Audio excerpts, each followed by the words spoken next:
Welcome, my dear listeners. Stay with me to get the news first and subscribe to the channel.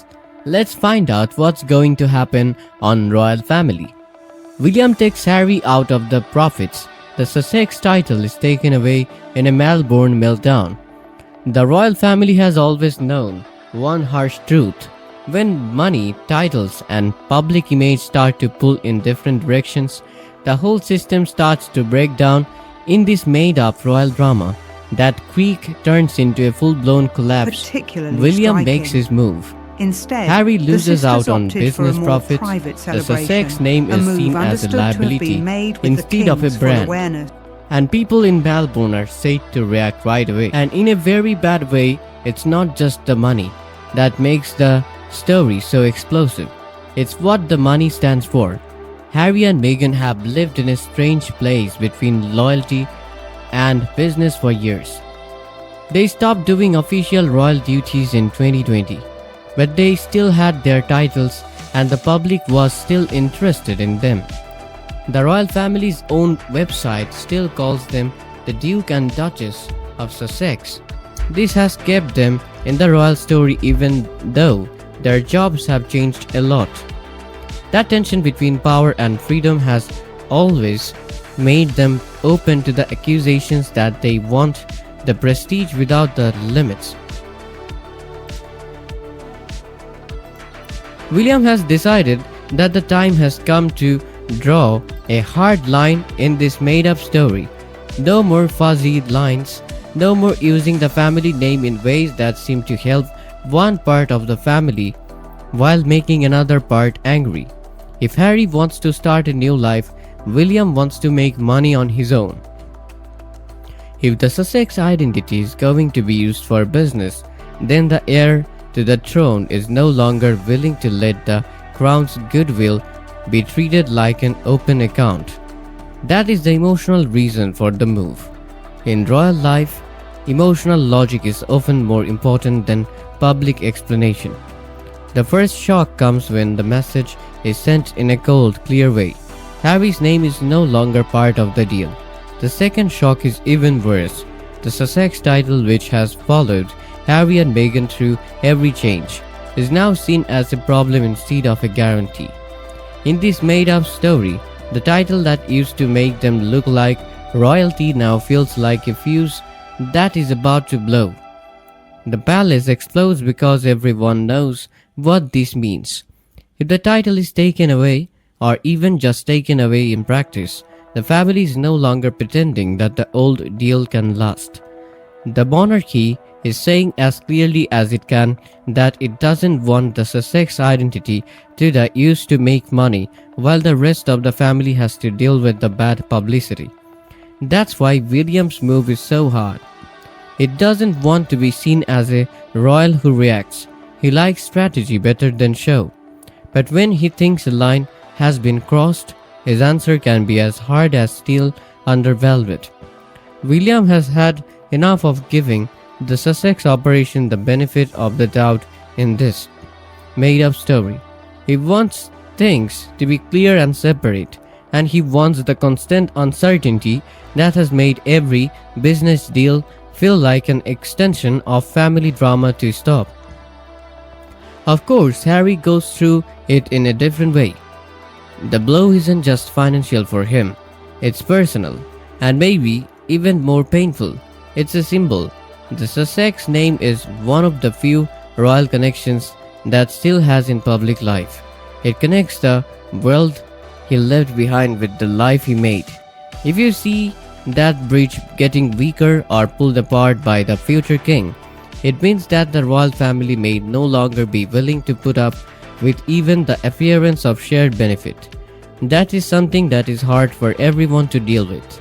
It's even harder for someone whose identity has long been shaped by being the younger brother, the spare and the prince who could both fit in and rebel at the same time. Now the rebellion costs money, and Melbourne is said to be the place where the emotional cost hits the hardest. When you do it matters. Recent news stories about Harry and Meghan's trip to Australia called it a quasi-royal tour with a business angle. The Reuters picture caption showed them in Melbourne with their Sussex titles still in use. That kind of coverage in real life shows how closely their public image is linked to both royalty and business. In this made-up story, the Melbourne setting is a fittingly dramatic place for the collapse that comes next. In the made-up version of that Melbourne moment, the reaction isn't quite disappointment, it's panic. One announcement, one call, and one legal clarification later, the whole thing seems shaky.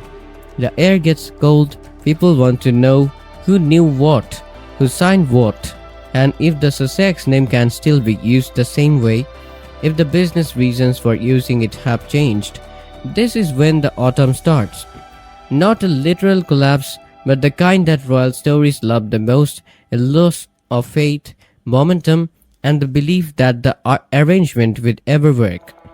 People see drama, the family feels like they have lost control.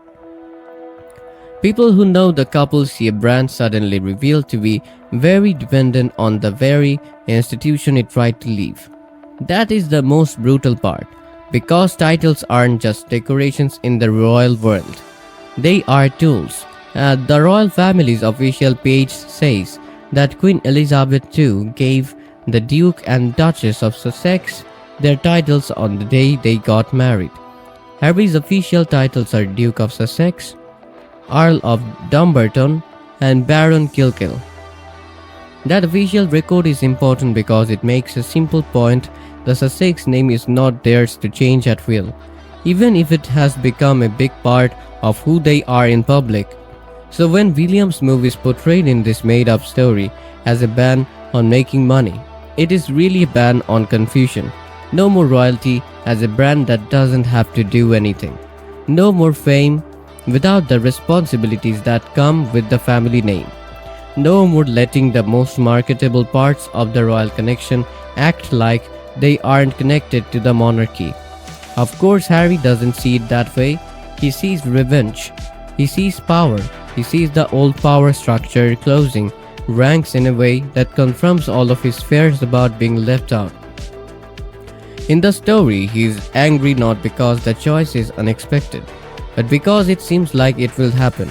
There isn't much room to move once the heir decides that the marriage of royal identity and business opportunity has gone too far. At the same time, Meghan is both the strategist and the scapegoat. She has known about that dual role for years. When a Sussex business gets attention, people either praise her as an entrepreneur or blame her for making the whole thing happen in this made-up story.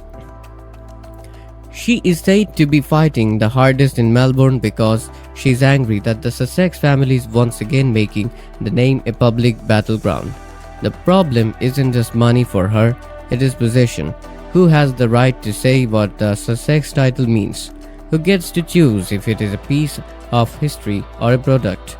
Those are not simple questions, and the monarchy has never liked to answer them in front of people. The institution likes quiet formal settings and slow pressure. That's why William's move works so well in this story. It doesn't need to sound like a play, it just needs to be understood. Once the commercial door starts to close, it becomes harder to defend everything that has to do with the Sussex identity. The title is still in the official record, but its emotional power is no longer as strong. And yet, no matter how much they want to, the family can't get away from the fact that the Sussexes are still part of the royal story. Harry is still in line to be king, and the royal family's own succession page still lists the Duke of Sussex and Prince Archie of Sussex as being in line. That official inclusion is one reason these fights are so hard to settle. Harry is still tied to the constitutional framework of the monarchy even after he stops working. When the official record keeps linking the personal and the institutional, it's hard to tell them apart. That's why the fake Melbourne collapse seems so final. It's not just about one title or deal. It's about a system that wasn't really meant to support a semi-detached royal brand for long.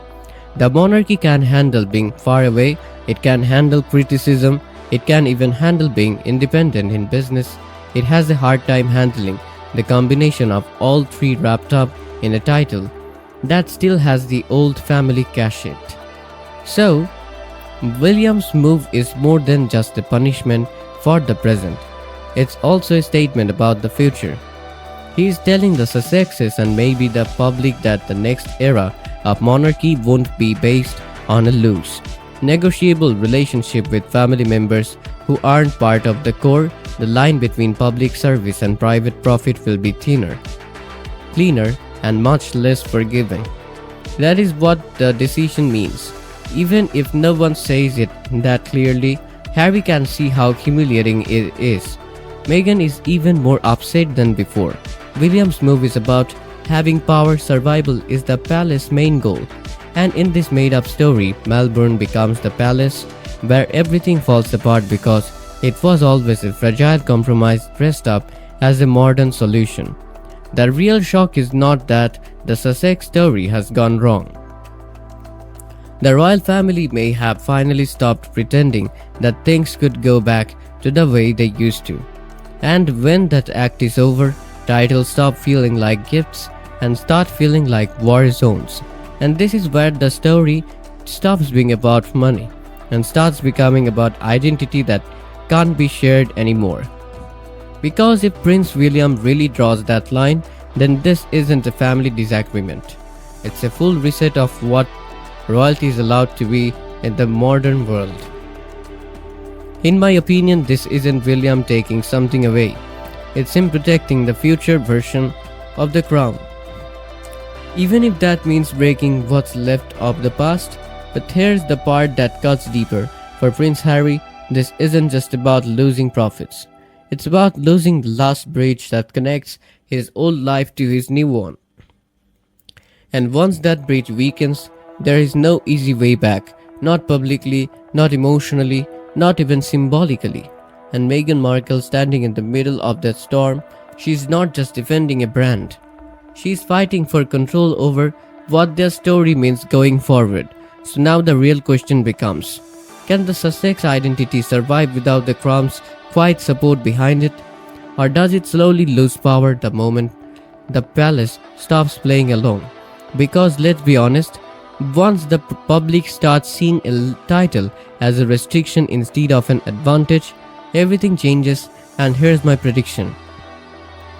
This won't end with one decision.